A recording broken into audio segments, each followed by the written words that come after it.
I'm Chris Sauls, and this is Thinking Thursday, a podcast for engineers, coders, sysadmins, architects, and tech leaders who build the backbone of the modern world. This is for those who think in systems, dream in frameworks, and lead with curiosity. We don't just adapt to disruption, we anticipate it. We architect the future, even when the rest of the world doesn't understand what we're building. We're the ones who stay up late refactoring a solution because good enough never sits right. We are allergic to mediocrity, restless with routine, and wired for iteration, impact, and innovation. We aren't just surviving the AI wave, we're riding it, reimagining our careers, rewriting our companies, and re-engineering what leadership looks like in the world of layoffs, lean teams, and limitless change. Sure, we've been burned by broken systems, bad bosses, and bureaucracy masquerading as process, but we don't stop. Because we know something others don't. Every problem is solvable. Every system can scale. Every setback is a signal. While most are stuck obeying outdated org charts and titles, we lead from anywhere, from the code base, from the cloud, from the crisis. We are the self-leading, systems-thinking, impact-driven architects of what's coming next. And we don't wait for permission, we build it anyway. This is Thinking Thursday for the tech minds who lead with heart, grow through change, and never stop thinking. Welcome to episode 9 of Thinking Thursday. I'm your host, Chris Sauls. Very excited today to get into a subject that I recently was reading about and realized, hey, I've had that experience and there's a few things that people should talk about. Boomerangs and the 3 E's of trust. Having empathy, having empowerment, and then ethics. So let's go over those 3 one more time. Empathy, ethics, and empowerment. Okay, Boomerang employees. I saw this article the other day. Seems like in the industry, as usual, we have layoffs. We have all these little things that go on in the marketplace, and then employees boomerang back. Now, some employees have left for various reasons. I'll give a few. They may have left because they didn't feel secure there.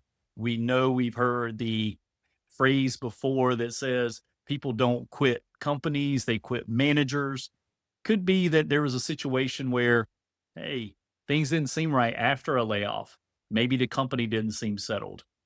But when we have boomerang employees, and that was just a couple of those reasons there, when we have boomerang employees, what questions as the company do we need to ask? And I'm going to give just a couple that I know are really, for me, they're crucial parts. Number 1 for me is what's changed here at the company that you've heard about or you know about that makes you want to come back to this environment. Now, they may say nothing's changed. I'm going to paraphrase some answers. Well, nothing's changed. I just miss the team. I miss the leadership. I miss the culture. I went away to upgrade my skills in a particular area, and now I'm back and I'm ready to do this role again. That is a very valid answer and could be the case. Now, there's another answer that could come in here. Well, I thought the grass was greener. Takes a little more humility per se, maybe. I thought that when I left here, I would go somewhere else and the things I was experiencing here would not exist there. And that could be a reflection upon a person that is leaving because they need to grow, and they went off and they worked on themselves and they figured out, hey, it wasn't the company, it wasn't the team. I needed to grow myself. And that's another big one along the way. All right, moving on into this. I think a lot of times when people come back, they're really looking at the culture, the leadership, and the trust. Have they been trusted in that company? Have they felt that the leadership could take them to where they want to be? And is the culture one where they can thrive? And those are the things that I see when I think about boomerang employees. My experience in this is where I had an employee when I first came on to a company. I decided to leave within the first month that I was there. Hey, you know what I said a moment ago, right? People quit managers, not companies. Unfortunately for me, I didn't even get a chance to really know the person other than a few conversations that we had along the way. He'd made up his mind that he wanted to leave, and he left, got another position, and started that position. And the real Crux of this for me was he was a good person, was a good person on staff, was well liked. But I had already started the hiring process by the time he had called me back, and I hired 9 engineers over about a 60-day period. And when I did that, I didn't have a role. So now we get into empathy. I was definitely empathetic with the idea that he wanted to come back from the company standpoint. And really, he was rehireable. All of the stats, really, everything about him said I should be able to bring him back. The issue came down to, was he coming back thinking that the culture, the leadership, and or the trust that he had, did those things really resonate with him? And did he feel, had those things been resolved? Because I know for a fact that the culture was one of the issues what caused them to leave. I think on that. I had to think about that. And I know this is Thinking Thursday, and there's a lot that goes into that. Now, for him, I had to have the conversation of, what's your expectations on the way back in? What's your game plan for the future? Because he was also a senior representative, senior person. And in those cases, you have to think about that. I've had other experiences where I've had people that have left for, again, personal reasons where they felt like they needed to grow. They didn't see opportunity within the company. There were no moves moving up or laterals that made sense. And they left and they came back. And oftentimes for that, again, it was that thing, they came back out of desperation, not out of like what I would say conviction to be on that staff. You have to pay attention to those things. But having empathy in these situations really applies. It's a place where I talked about this before about having empathy for people is required as a people manager. And oftentimes, as tech leaders, we learn all about the tech. We will spend years becoming subject matter experts in a particular technology or a particular way a technology functions. And I think about the things that I've worked on in the past few years, compute and storage and data center type items and the things that no one really wants to know about, but exist in for all people. It's just now we use the cloud and someone else is managing that layer, which is great. But those things still exist and they still have to be taken into account. If I think about this empathy piece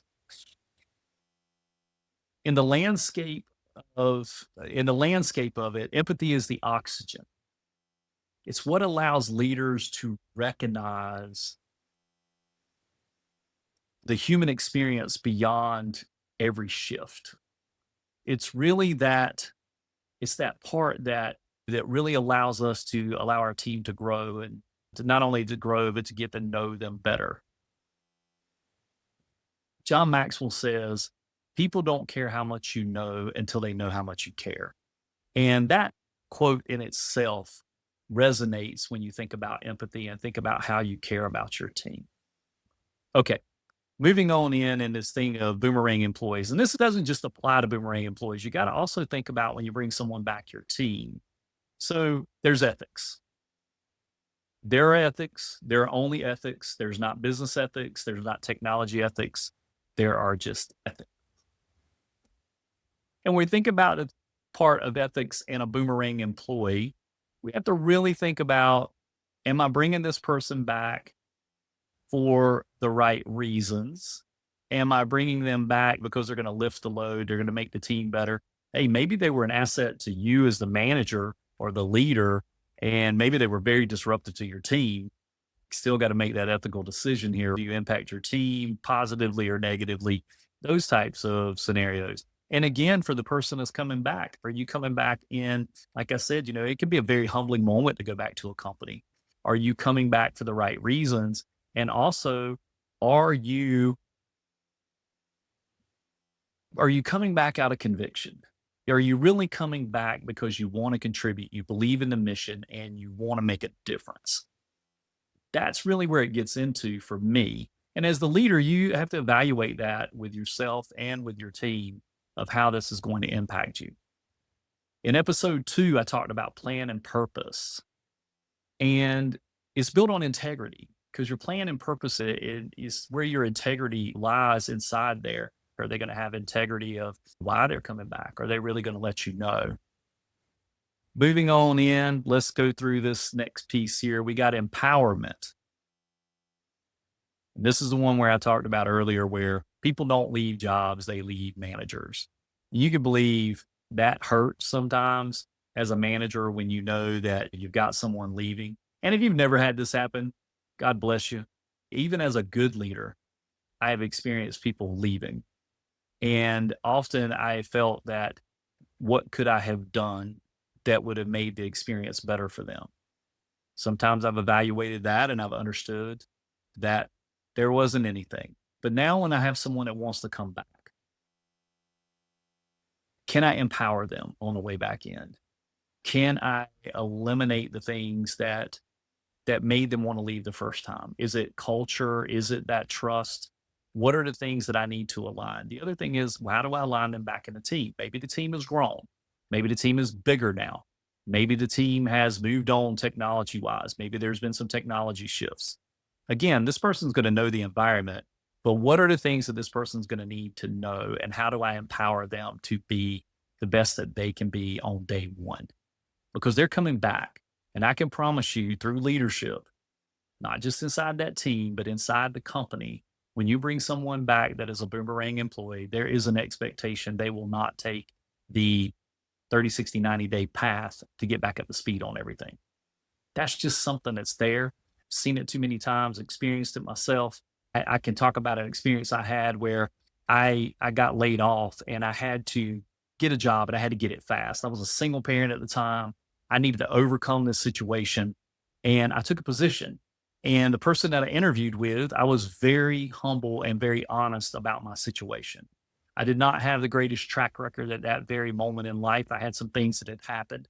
It wasn't that anything was overly negative, but it was something that I was overly concerned about. I was in technology, I was very sound, like automation, development, that type of role, like in that framework, I was doing well. Life itself, I was having some issues.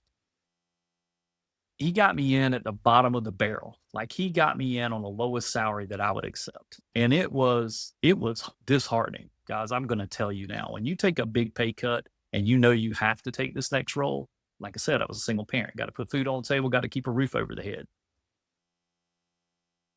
The opportunity came back to me to go back to the other company. So I was a boomerang. I had gone out and I was coming back. Now I didn't choose to go out. The company I was at had been sold. They got rid of all contractors. I was in that part of the contractors. So some would say that wasn't a layoff. Trust me, for me, it was a layoff. I went back, interviewed, and through that interview process, they're like, "Hey, why do you really want to come back?" And I was like, "Well, I really enjoyed the work. I enjoyed what I was doing. And I also felt like I could have the impact." I came back, I negotiated on the way back in, got my salary back, got back above where I was at, and was in a better position. But I was very humble on the way back as well, because I knew the expectation was on day one, I had to come back, hit the ground running. I couldn't come back and take 30 days or take even 7 days. I had to come back and start having an impact. And I had been working on a framework, an automation framework that really was exciting to me. So I was all in on that. Now, had the other company treated me differently, I may have stayed, but I became a boomerang employee, and that experience taught me questions to ask, because I had to ask some questions. What's changed? What's new? Are we moving faster? Are we at the same pace? All of those types of things, right? Is their stress level going to be higher? Guys, we have to work on that. All right, I'm going to wrap this up really quickly here. There's a trust metric when someone decides to come back. So in closing here today on Thinking Thursday, here's my challenge to you. Ask yourself, if someone were to leave my team today, would they want to return? Second question, and would I want them back? Recommit to the 3 E's: build with empathy, lead with ethics, empower with intention. Because people may leave for opportunities, but they return for trust. Keep building, keep believing, and never underestimate the power of a well-led return. This has been Thinking Thursday, episode 9. We will talk with you next week.